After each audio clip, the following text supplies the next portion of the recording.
తూర్పు గోదావరి జిల్లా మండపేటలో పేదల ఇళ్ల కూల్చివేత ఘటనపై ఎమ్మెల్సీ తోట త్రిమూర్తులు తీవ్రంగా స్పందించారు.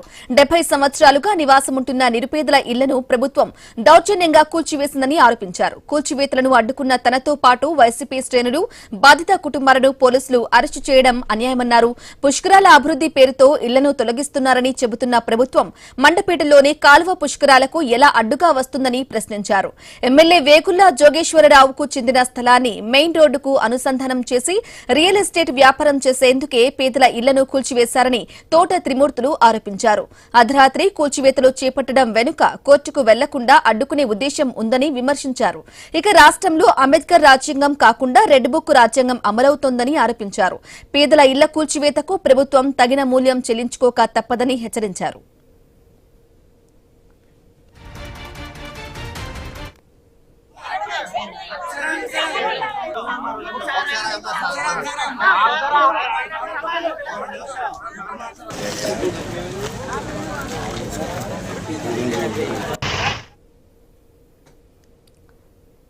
తూర్పు గోదావరి జిల్లా మండపేటలో పేదల ఇళ్ల కూల్చివేత ఘటనపై ఎమ్మెల్సీ తోట త్రిమూర్తులు తీవ్రంగా స్పందించారు. ఇదే విషయానికి సంబంధించి పూర్తి అప్డేట్ మా ప్రతినిధి గణేష్ ఫోన్ ద్వారా అందిస్తారు.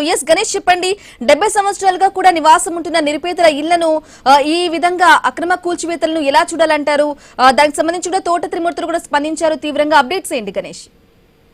అంటే వచ్చే ఏడాది గోదావరి పుష్కరాలు జరగబోతున్నాయి. ఇదే క్రమంలో గోదావరి పరివాహక ప్రాంతంలో పుష్కర ఘాట్లను ప్రభుత్వం ఏర్పాటు చేస్తుంది. పెద్ద ఎత్తున భక్తులు లక్షలాదిగా ఈ గోదావరి జిల్లాలకు వస్తారు కాబట్టి ఇక్కడ భారీ ఎత్తున ఏర్పాట్లు చేస్తుంది. దాంట్లో భాగంగానే మండపేట నియోజకవర్గంలో ఏదైతే గోదావరి పాయ నుంచి మండపేట వైపుకి వెళ్లేటువంటి కాలువ వద్ద పుష్కర ఏర్పాట్లకు ఇక్కడ పుష్కర ఘాట్ ఏర్పాటు చేసినటువంటి తరుణంలో ఈ కాలువ గట్టు పక్కన ఏళ్ల తరబడి ఉంటున్నటువంటి సుమారు 70-60 ఏళ్ల నుంచి ఉంటున్నటువంటి నిరుపేదల ఇళ్లనైతే అధికారులు కూల్చివేయడం జరిగింది. అది కూడా తెల్లవారుజామున అందరూ కూడా ఎవరూ లేని సమయంలో పోలీసుల భద్రతల్లో అధికారులు ఇళ్లను కూల్చివేశారు.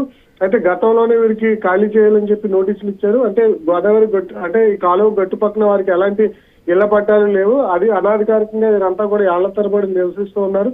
ఇదే క్రమంలో గతంలోనే అధికారులు నోటీస్ ఇచ్చినా వీళ్ళు ఖాళీ చేయకపోవడంతో ఇవాళ బలవంతంగా ఖాళీ చేయించారు.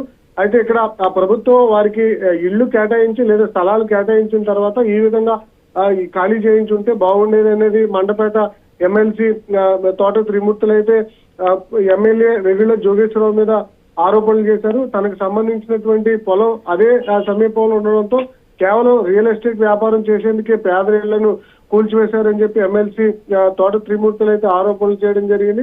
ప్రస్తుతం ఆయన వెంకటాయపాలెంలో హౌస్ అరెస్ట్ చేయడంతో హౌస్ అరెస్ట్ అనంతరం ఈ విధంగా కామెంట్ చేయడం జరిగింది. పుష్కరాలు గోదావరికా లేదా కాలువకు అంటూ కూడా ఆయన ఎద్దేవా చేశారు.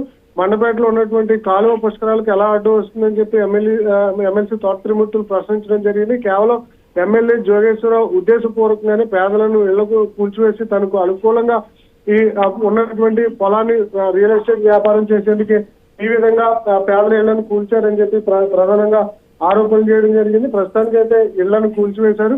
అక్కడి నుంచి ఆ పేదలను కూడా తరలించడం జరిగింది.